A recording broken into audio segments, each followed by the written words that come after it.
Hello children, good morning. Now first of all, welcome to new session and welcome to new class. Okay children, so how are you feeling now? ऐसी situation में आपको पढ़ाना पड़ेगा, कैसा लग रहा है आप लोगों को? तो सबसे पहले मैं आपको ये बता दूं कि 4-5 महीने अभी पढ़ाई ऐसे ही चलेगी और हम अपनी ओर से पूरी कोशिश करेंगे कि आपको किसी भी तरह की कोई परेशानी आपको ना हो। क्लास जैसा तो नहीं हो सकता, लेकिन हम कोशिश करेंगे अपनी तरफ से पूरी कि आपको कोई प्रॉब्लम ना आए। Okay children, now today I am starting very first chapter, set theory. Okay children, तो एनसीईआरटी बुक में जो सबसे पहला चैप्टर है वो सेट थ्योरी का। सो व्हाट इज सेट? तो सबसे पहले मैं ये बताऊंगा what is set. Okay children, so I am writing what is set first and definition of set.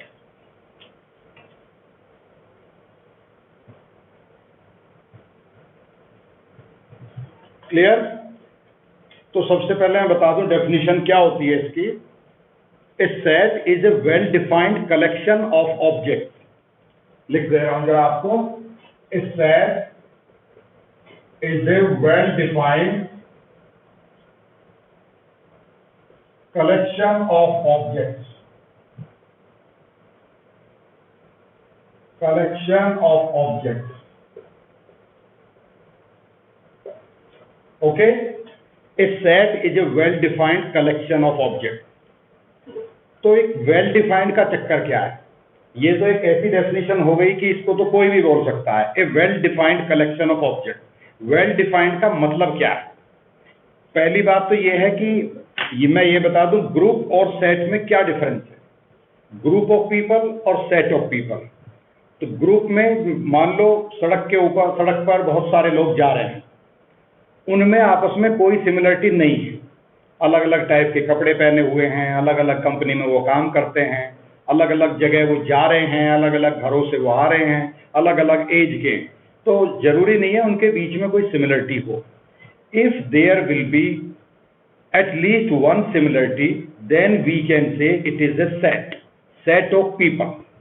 अगर उनके बीच में एक या एक से ज्यादा सिमिलरिटी है तो उसे बोलेंगे सेट ऑफ पीपल। अगर उनके बीच में कोई सिमिलरिटी नहीं है या वो सिमिलरिटी हमें नहीं दिख रही है, so that is called group of people. तो ग्रुप और सेट में क्या डिफरेंस है? सेट में एक सिमिलरिटी होती है, जैसे आप लोग स्टूडेंट हैं, जब कभी आप क्लास में बैठते हैं सब अलग अलग एज ग्रुप के हैं, सबकी अलग अलग शक्लें हैं, सब अलग अलग घरों से आते हैं, लेकिन फिर भी क्या सिमिलरिटी है? You belongs to class 11।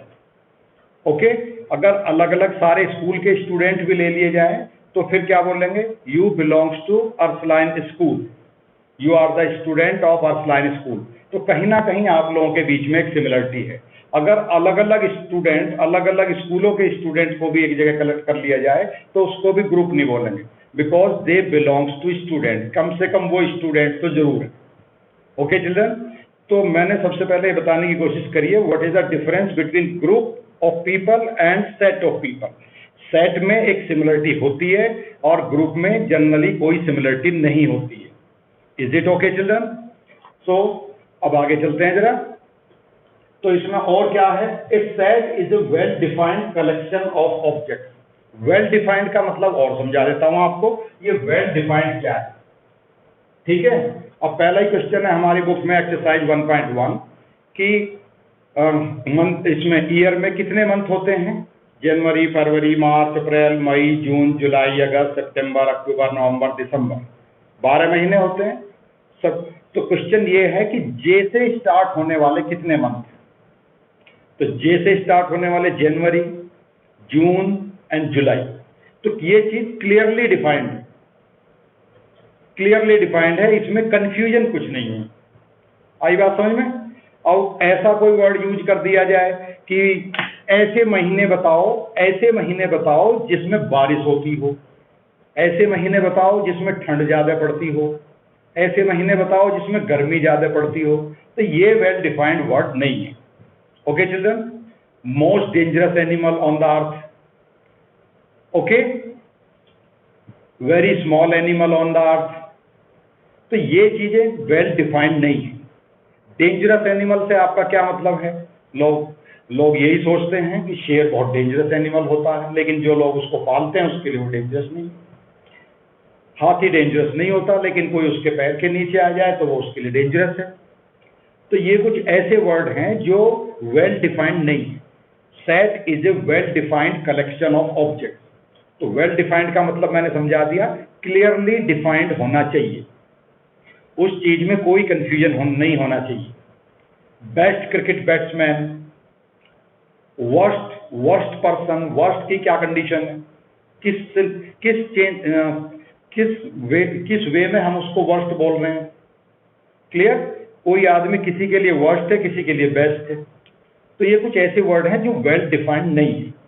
Okay children, तो पहली एक्सरसाइज सिर्फ पढ़ने की एक्सरसाइज है, उसमें आपको कुछ लिखने की जरूरत नहीं है। उसमें से आप 2-4 क्वेश्चन, आप हर क्वेश्चन में 4-4, 5-5 पार्ट दे रखे हैं, उनमें से 2-2, 4-4 पार्ट आप लिख के लाएंगे, और एक परमानेंट नोटबुक आप बनाएंगे जिसके इंटरनल मार्क्स हमें देने होते हैं। अब क्लास 12th में भी 20 मार्क्स इंटरनल मार्क्स होते हैं। ओके चिल्ड्रन, तो ये सारी बातें आपको ध्यान रखनी है। प्रॉपर असाइनमेंट आपको मिलेंगे, प्रॉपर होमवर्क आपको मिलेगा, वो सारा रिकॉर्ड आपको मेंटेन करना है, एक फाइल आपको मेंटेन करनी है। वो बीच बीच में हम भी व्हाट्सएप पे चेक करेंगे, और जब भी कभी स्कूल खुलेंगे तो वो सारा मैटर हमें चाहिए। तो ऐसा घर पे खाली आप बिल्कुल नहीं बैठेंगे। तो now I am starting exercise 1.1 and question number 1। ठीक है, तो पहले तो मैं वेल डिफाइंड की बात करूंगा। अभी टाइप्स ऑफ सेट भी हैं, फॉर्मेशन ऑफ सेट्स भी हैं, फॉर्म्स ऑफ सेट, वो सारी चीजें भी मुझे अभी डिस्कस करनी है। पहले वेल डिफाइंड का मतलब समझ लो जरा क्या है। देखो जरा, फर्स्ट क्वेश्चन क्या है? The collection of all the months of the year beginning with the letter J. J से स्टार्ट होने वाले मंथ का नाम बताओ। ठीक है, January, June and July, clearly defined, that is a set, that is the example of set. Okay children, second thing, question number, मतलब second part of question number 1, the collection of 10 most talented writers of India। तो most talented का भी कोई definition नहीं है। most talented हम किसी को भी कह सकते हैं। किसी को महादेव वर्मा पसंद है, किसी को सूर्यकांत निराला पसंद है, किसी को हरिवंश राय बच्चन पसंद है। तो इसका भी कोई मैटर ऐसा नहीं है कि हम क्लियरली डिफाइंड कर दें कि ये वर्ड क्लियरली डिफाइंड है। So that is not a set. The team of 11 best cricket batsmen of the world, that is not a set. The collection of all boys in your class, तो class में boys और girls होते हैं, दो ही type की category है class में। तो बॉयज क्लियरली डिफाइंड है कि ये स्टूडेंट, मेरी क्लास में 40 स्टूडेंट है, 40 स्टूडेंट में अराउंड 25 बॉयज है, 15 गर्ल्स। तो ये 25 बॉयज क्लियरली बॉयज हैं। Okay children, so you all know very well. The collection of all boys in your class, that is a set. The collection of all natural number less than 100, less than 100, 100 से कम natural number, 1 से start होते हैं और 100 से कम 99 तक सारे natural number को हम काउंट कर सकते हैं, क्लियरली डिफाइंड है। Okay children, the collection of novels written by writer Munshi Premchand. तो मुंशी प्रेमचंद ने कितने नॉवल लिखे हैं, ये भी क्लियरली डिफाइंड है। So that is also a set. Okay children, तो आपको यस नो लगाना है। जब कॉपी में आप ये क्वेश्चन करेंगे तो आपको सिर्फ यस नो लगाना है। Okay, the collection of all even integers. Okay, तो ऑल इवन इंटीजर्स भी सेट है, इनफाइनाइट सेट है, इसमें नंबर ऑफ एलिमेंट इनफाइनाइट है, लेकिन सेट तो है all even integers. Next, similarly the collection of question in this chapter, that is also a set. Limited question है, चैप्टर में लिमिटेड क्वेश्चन है, उन्हें हम काउंट कर सकते हैं। Okay, the collection of most dangerous animal of the world. Dangerous animal की कोई कंडीशन नहीं है, कोई डिफाइंड वर्ड नहीं है। ये हम कैसे बताएंगे कि ये डेंजरस एनिमल है? चींटी सड़क पे घूमती रहती है, किसी के लिए कोई डेंजरस नहीं है, लेकिन किसी किसी के लिए वो डेंजरस बन जाती है। कभी कभी वो हाथ पे काट लेती है तो वो डेंजरस हो जाती है। Is it okay children? So this was question number 1। अब मैं थोड़ी सी टर्मिनोलॉजी बताऊंगा। तो पहले क्वेश्चन नंबर 1 मैंने इसलिए कराया कि जिससे आपको क्लियरली ये समझ में आ जाए कि सेट क्या है और ग्रुप क्या है। ग्रुप यहाँ डिस्कशन नहीं होगा, ग्रुप हायर स्टडी में है, अभी आपके सिलेबस में सिर्फ सेट है। ओके चिल्ड्रन, एक बात मैं और रिपीट करा दूं कि आपको एक तो अपनी एनसीईआरटी लेकर रखनी है, और रेफरेंस के लिए एक R S Agarwal book more than enough है। कोई दूसरी बुक्स आपको लेने की बिल्कुल भी जरूरत नहीं है। जो ज़्यादा चाहते हैं, थोड़ा सा और स्टडी करना चाहते हैं, वो आर डी शर्मा भी ले सकते हैं। लेकिन आर डी शर्मा इतनी बड़ी बुक होती है कि उसे पूरे साल में स्टूडेंट खत्म कर ही नहीं पाते हैं। और आपकी फिजिक्स, केमिस्ट्री, दूसरे अदर सब्जेक्ट की भी क्लासेस चलती रहेंगी, और दूसरे सब्जेक्ट भी हैं, वो भी काफ़ी बड़े बड़े हैं। और ओके चिल्ड्रन, और सबसे पहली बात मैं ये बता दूं कि 11th क्लास 10th क्लास जैसी आपकी बिल्कुल नहीं है। यहाँ आपको काफ़ी ज़्यादा मेहनत करनी पड़ेगी। यहाँ आपको बुक का साइज देख के ही पता चल जाएगा कि साइंस सब्जेक्ट कैसा होता है। वहाँ 10th क्लास में इसको साइंस सब्जेक्ट बोला करते थे, यहाँ फिजिक्स, केमिस्ट्री, मैथ अलग अलग सब्जेक्ट हैं, और उनकी काफ़ी बड़ी बड़ी 3-3, 4-4 किलो की बुक्स हैं, एक 1,500 हजार रुपए की बुक्स। तो उससे आपको क्लियरली आइडिया हो जाएगा। तो पहले ही दिन से आपको पढ़ाई स्टार्ट कर देनी है। वैसे भी आप 2-3 महीने लेट हो गए हैं। अगर आपकी टाइम से पढ़ाई स्टार्ट हुई होती तो कम से कम आप जो अप्रैल से पढ़ाई चल रही होती आपकी, और अब तक आपका आधा सिलेबस हो गया होता। और आज 1 अगस्त है, 1 अगस्त से मैं आज आपकी पहली क्लास ले रहा हूँ।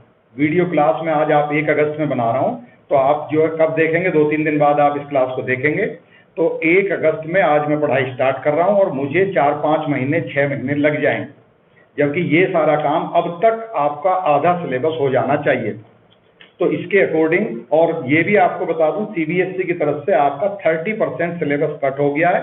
वो बीच बीच में हम आपको रिवाइज कराते रहेंगे कि क्या सिलेबस कट हुआ है। उसकी एक कॉपी मैं भी आपके व्हाट्सएप पर भेज दूंगा। लेकिन जो जो भी कट हुआ है वो आपको भी ध्यान रखना है, और हम भी उसके अकॉर्डिंग काम कराते रहेंगे। Is that clear, children? So I am starting. Types of set.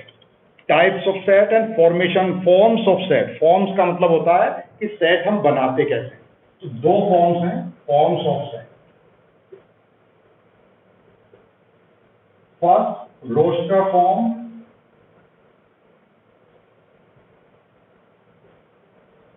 Roster form और tabular form.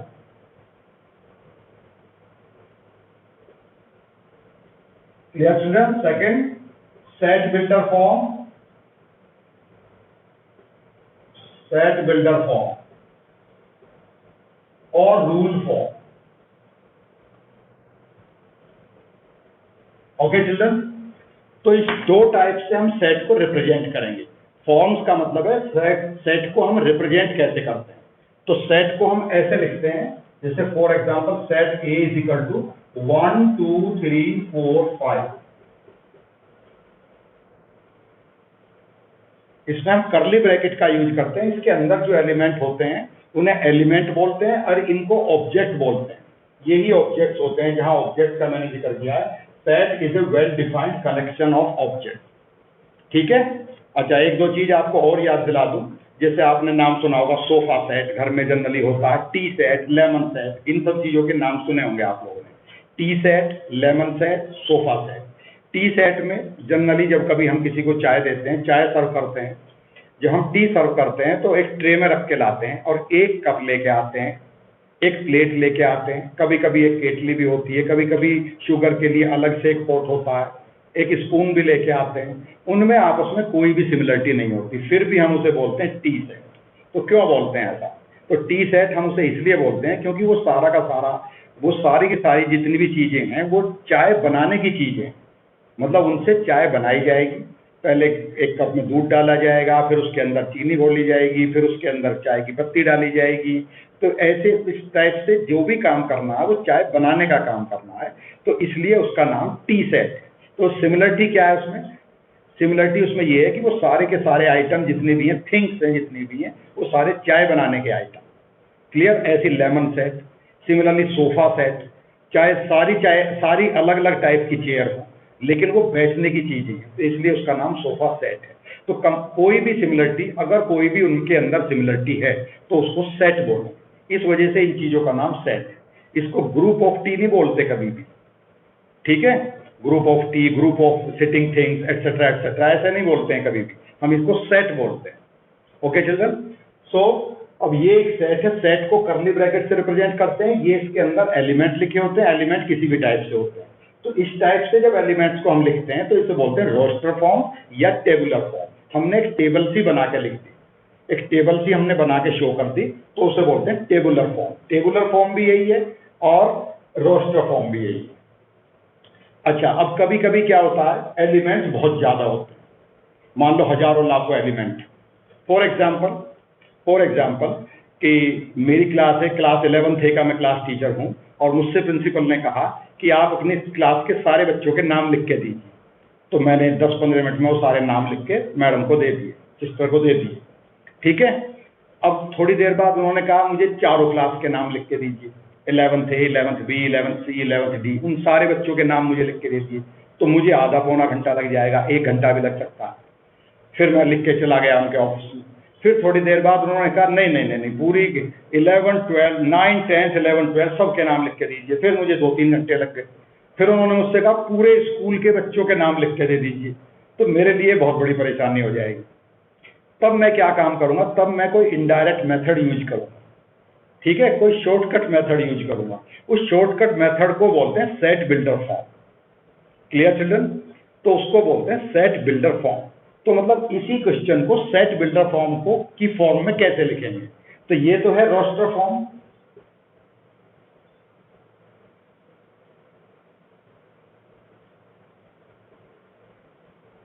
Roster form. अब इसी बात को मैं सेट बिल्डर फॉर्म की फॉर्म में कैसे लिखूंगा? एक्स, इन सारे एलिमेंट को एक्स कहते हैं। X such that X is natural number,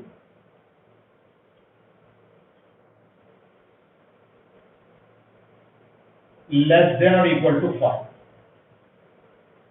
हमने इसकी रेंज भी बता दी। x is a natural number less than equal to 5। x की वैल्यू 5 या 5 से कम है। ये बात क्लियर हो गई? देखो यहाँ 1, 2, 3, 4, 5 ये पांचों के पांचों नेचुरल नंबर हैं। हमने आगे ये भी बता दिया कि x की वैल्यू 5 से ज्यादा नहीं होनी चाहिए। x is a natural number and that is less than 5 और इक्वल टू 5। 5 के इक्वल हो सकता, 5 से ज्यादा नहीं हो सकता। तो इसी बात को हमने वर्ड्स में बता दिया। क्लियर? जैसे ये यहाँ नंबर लिखे हुए थे, यहाँ सीधे सीधे नंबर लिखे हुए, और इसी बात को हमने वर्ड्स में बोल दिया। x is a natural number less than equal to 5। Similarly अगर इस टाइप से लिखना पड़े, month of the year, January, February, March, April, May, June, July, August, September, October, November and December. Okay, तो इसको कैसे लिखेंगे? ये हो गया roster form, roster form. Second thing, इसको सेट बिल्डर फॉर्म में कैसे कन्वर्ट करेंगे? एक्स, इन सारे एलिमेंट को, इन सारे नंबर्स को हम एलिमेंट्स बोलते हैं, इन सब को बोलते हैं x. X is the month of the year, x is the month of the year.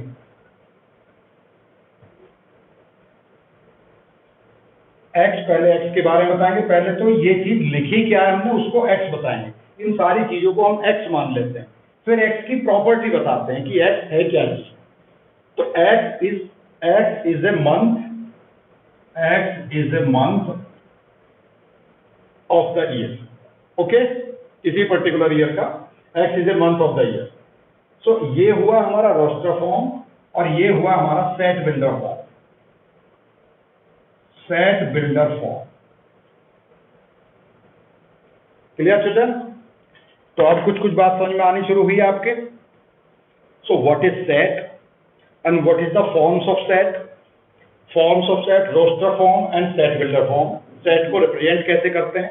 Roster form, to write directly that is called roster form, and to write indirectly that is called set builder form. कोई एक common सी property हमने बता दी और ये हो गया हमारा set builder form. Is it okay children?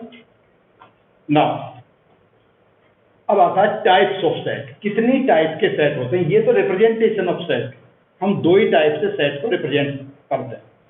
और कितनी टाइप के सेट होते हैं? सेट होते कितनी टाइप के?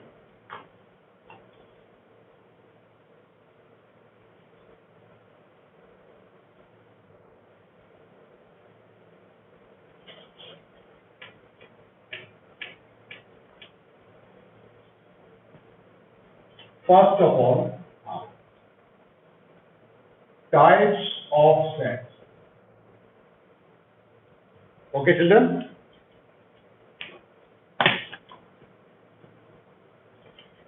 फर्स्ट null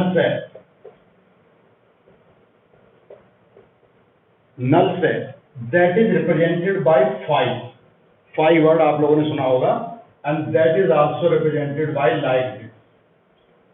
empty set, इसका नाम empty set भी होता है. empty set, इसके अंदर कोई एलिमेंट नहीं होता. अब आप ये बताओगे, अब आपके दिमाग में क्वेश्चन आएगा कि ऐसा कौन सा सेट होता है जिसके अंदर कोई एलिमेंट ही ना हो. तो इस टाइप की कोई भी कंडीशन जो फुलफिल होती ना हो, जो पॉसिबल ही ना हो, सनराइज फ्रॉम द वेस्ट, ये चीज पॉसिबल है ही नहीं. Okay, any number less then 2 and greater than 3, ऐसा कोई नंबर जो 3 से बड़ा हो और 2 से छोटा हो. Any number less then 2 and greater than 3, ऐसा कोई नंबर होता ही नहीं जो 2 से कम हो और 3 से बड़ा हो. ठीक है, जैसे पहला example sunrise from the west, तो सूरज कभी वेस्ट की साइड से होता ही नहीं है, राइज कभी होता ही नहीं है. सो कोई भी ऐसी कंडीशन जो इम्पॉसिबल थिंग हो, that is called empty set. Clear children? Second thing, singleton set.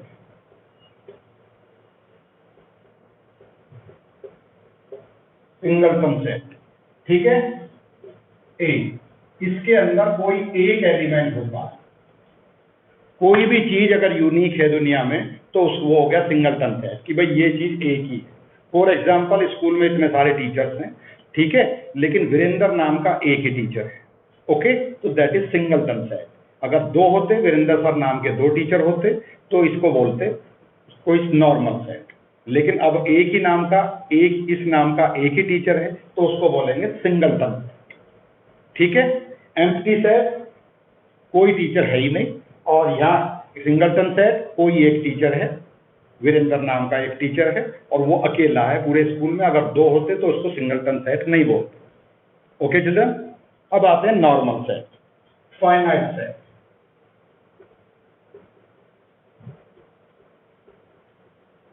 Finite set जिसके अंदर एलिमेंट काउंटेबल हो, जिन एलिमेंट्स को हम काउंट कर सकते हैं, 1 2 3 4 5 एक्सेट्रा.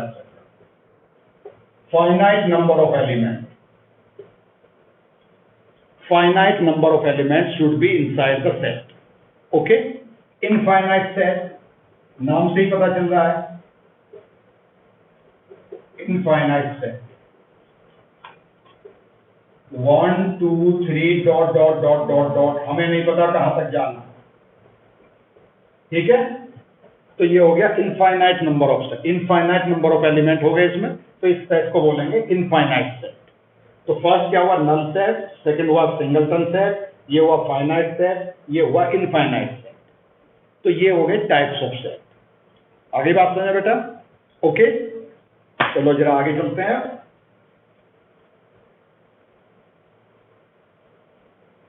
कुछ सिंबल्स यूज करेंगे हम. कुछ सिंबल्स यूज करेंगे.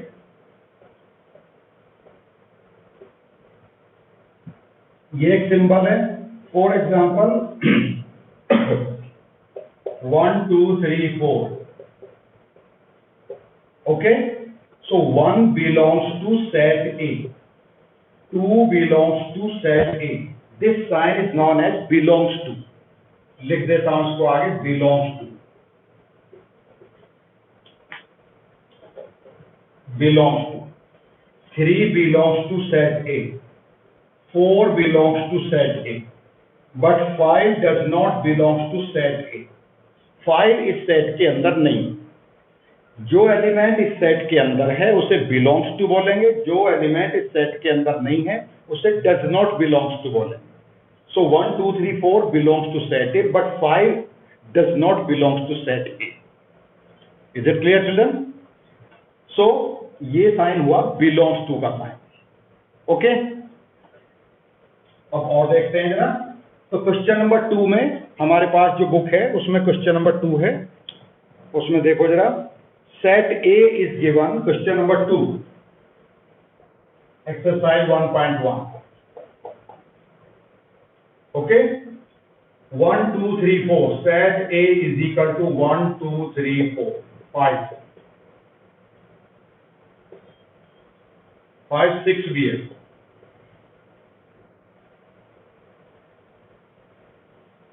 तो इसमें पूछा है हमसे which element belongs to this set or not। First part 5 belongs to आपको साइन लगाना है बस 5 belongs to set A। Second part 8 does not belong to set A। ठीक है। Third part 0 does not belong to set A। Fourth part 4 belongs to set A। Fifth part 2 belongs to set A। Sixth part 10 does not belong to set A। Question number 2 में सिर्फ यही बताया है कि कौन कौन से एलिमेंट इसके अंदर हैं और कौन कौन से एलिमेंट इसमें नहीं। बिलोंग्स टू का मतलब इसके अंदर होना। ठीक है। जैसे I belongs to my house, you belongs to your house, you belongs to your school. Belongs to का मतलब आप उसके अंदर। Is it clear children?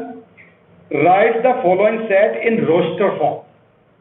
Roster form में कुछ सेट है हमारे पास, सेट बिल्डर फॉर्म की फॉर्म में लिखे हुए हैं, आपको रोस्टर फॉर्म में लिखना है। तो एक पार्ट में करके बता रहा हूं, 4-5 पार्ट इसमें लिखे हुए हैं।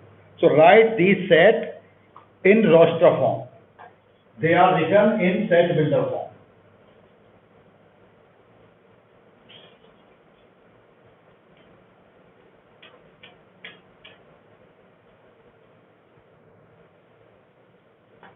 Question number 3. Okay, children. Set A is given x. X is an integer. X is an integer. And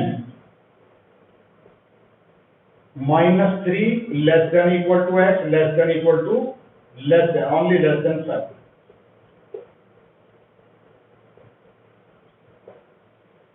ये सेट बिल्डर फॉर्म की फॉर्म में लिखा हुआ है, तो इसको रोस्टर फॉर्म में लिखना। So that can be written x is an integer -3 से 7 तक होना चाहिए। तो आपको सीधे सीधे नंबर लिखने हैं -3 to 7। तो -3 -4 सॉरी -2 -1 0 +1 2 3 4 5 6।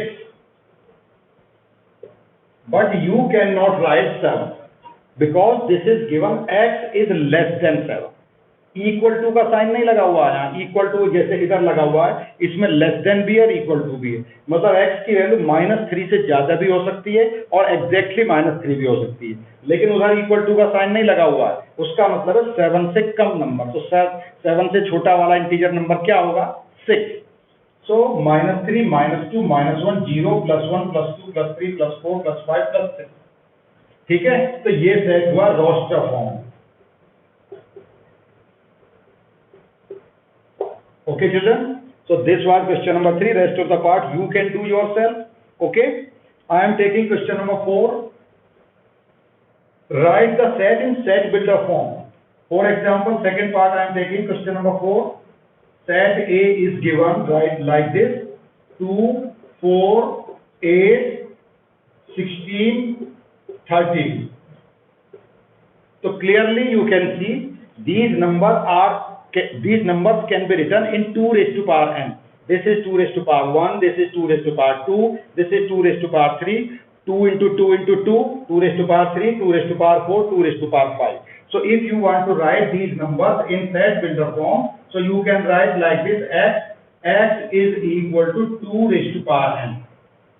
x की वैल्यू क्या है? 2 raised to power n, where n is equal to n belongs to 1 2 3 4 1 2 3 4 5।